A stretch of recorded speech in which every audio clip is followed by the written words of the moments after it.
We're going to take a look at how the Triumph Trident 660 stacks up against its top competitors. For today's video, we're going to be looking at this bike versus the Tuono 660, the Yamaha MT-07, the Suzuki GSX-8S, and the Honda CB650R. We believe these are this motorcycle's most natural competitors, and we're going to help you determine whether this bike is better or worse than those bikes in today's video. But before we begin, this motorcycle is a giveaway bike. That's right, head over to yaminoob.co. Today is the penultimate day for you to get your chances locked and loaded to win this machine. Go and get yourself 20x entries for every dollar you spend over on our store to win this Triumph Trident 660. You're not going to want to miss it. This is a really cool motorcycle that almost anyone could enjoy. If you've been dreaming about getting this bike in your driveway or in your garage, head over to yaminoob.co and get your chances locked and loaded because time is running out. So without further ado, let's jump in and let's look at this bike versus the Honda CB650R first. Looking at the Honda CB650R versus the Triumph Trident 660, these bikes are actually a lot more similar than you would think. So first of all, horsepower, everybody's favorite metric. We have 81 horsepower for the Trident, 94 for the CB650R, so quite a little bit more top-end power. But you'll notice exactly the same amount of torque, 47 foot-pounds to 47 foot-pounds. The Triumph Trident is a nice torquey mid-range bike. The CB650R, it's that classic top-end inline four, but not nearly as crazy as a normal 600. The price is really where you're going to see a big difference. The Trident comes in at $8,595 MSRP, whereas the CB650R costs $9,399 bucks, so almost $1,000 more for the Honda. We've kind of come to expect that from Honda. It's always a little bit more expensive to get one, but it is weird because Triumph is also a bit of a more premium brand.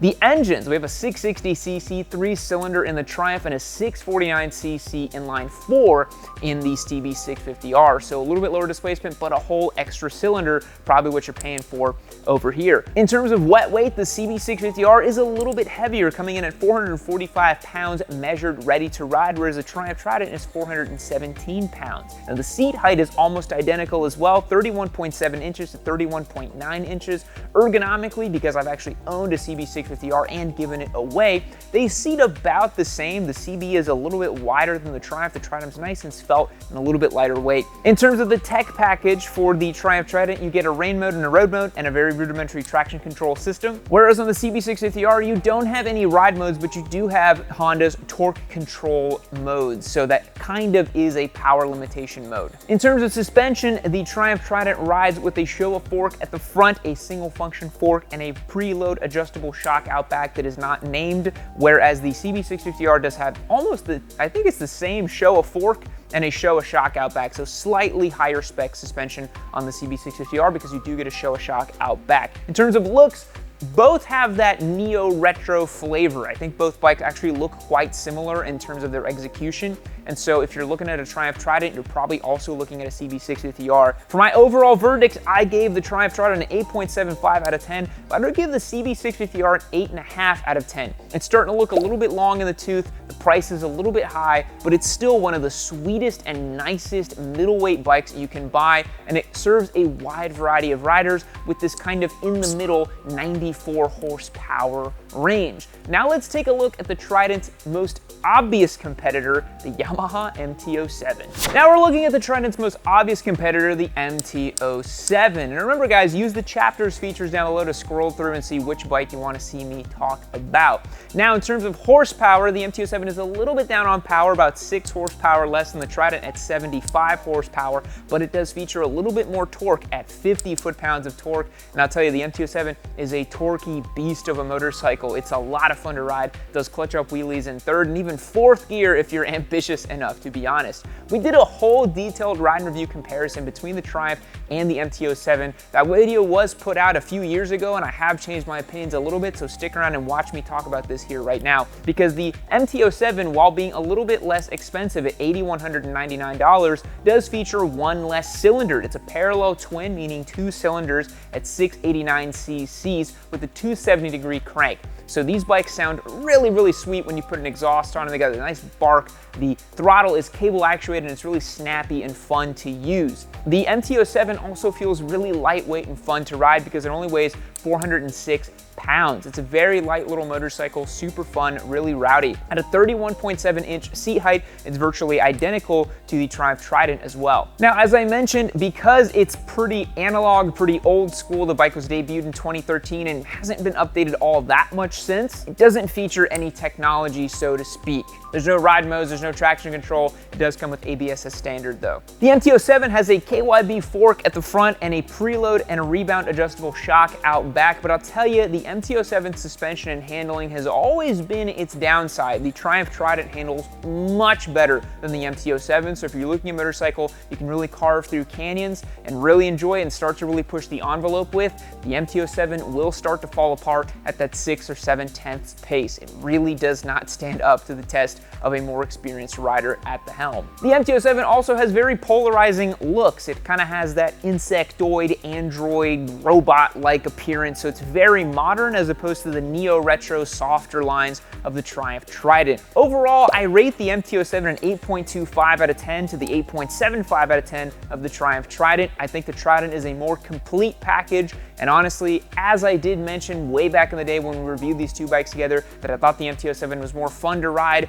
as I've gotten a little bit older, I've found that the Trident is just simply a better, more complete motorcycle, so I have to give it to the Triumph Trident over here in terms of the MT-07 versus the Triumph Trident 660. Now let's talk about maybe a competitor you haven't thought about, the Tuono 660. Now we're looking at one of my favorite motorcycles in the category, and honestly the darling and the star of the show when it comes to the 650-ish category motorcycles, the Tuono 660. How does it stack up against the Trident 660?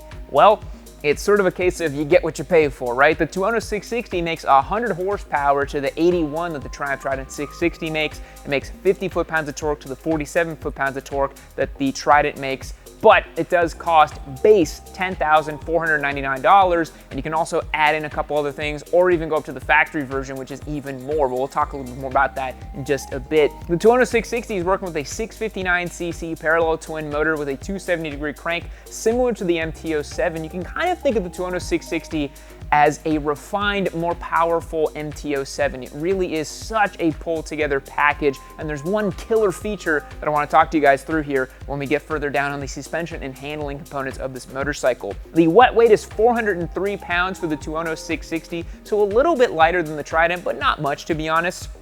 32.2-inch seat height to the 31.7-inch seat height of the Triumph, so it does seat a little bit taller, much more like a proper sport bike. And there's one key feature, as I mentioned, on the Tuono 660 that makes it a proper sport bike, and I want to skip ahead because I already want to talk about it. It's that aluminum twin spar frame. It is unique in the category. No other motorcycle, to my knowledge, has an aluminum twin spar frame in this middleweight 650 category. That is proper stuff that's going to make the motorcycle handle so much better. The geometry is set up really, really well on the Tuono 660, and in fact, many of you will remember I defeated Jigsaw Bra on track with a Tuono 660 factory, so it is plenty capable right out of the box.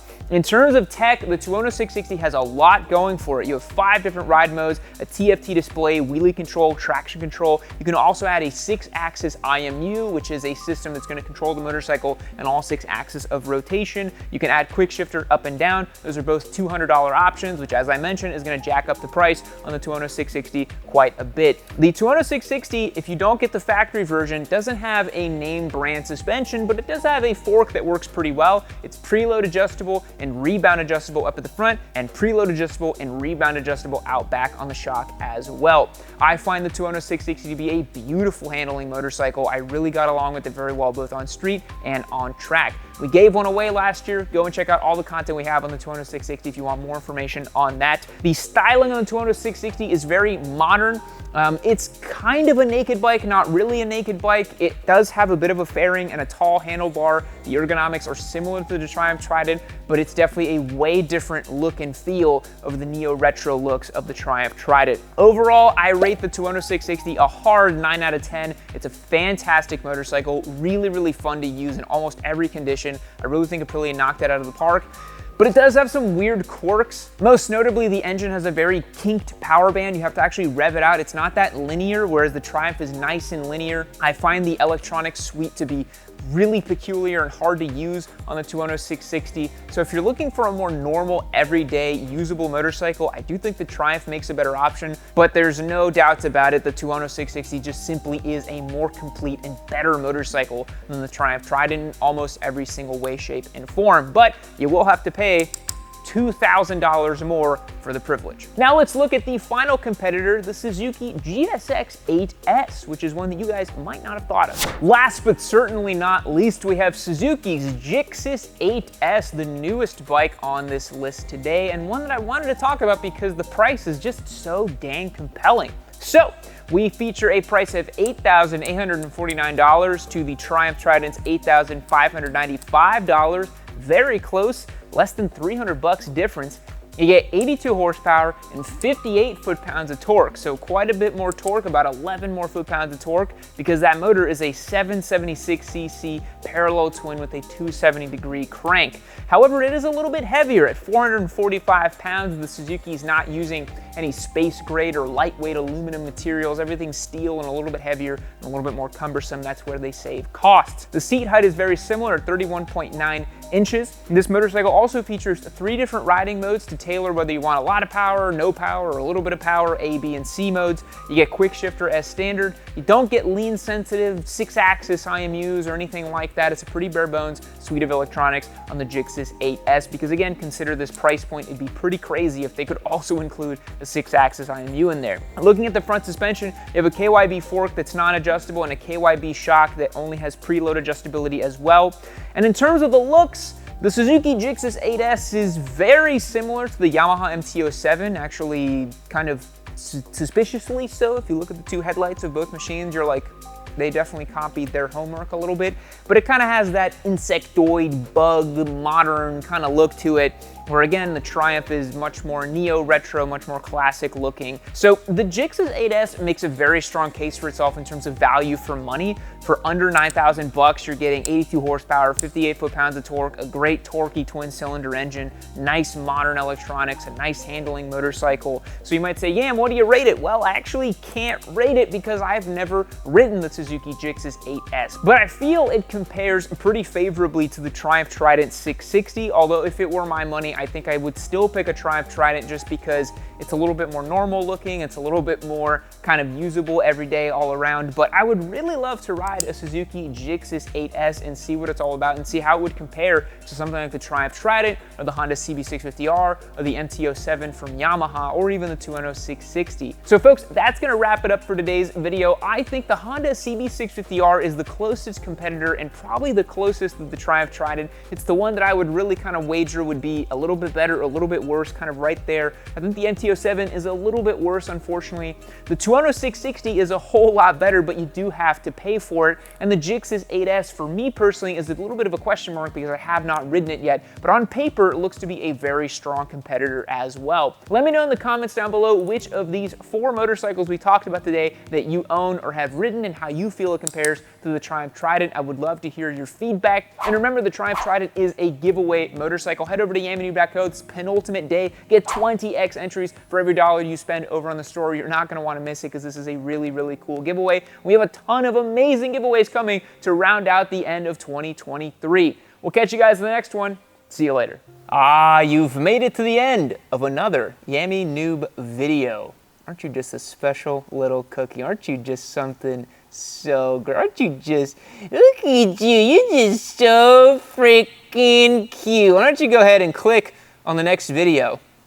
Why don't you go ahead, listen, hey, I'm just kidding around. Hey, listen to me. Click on the video.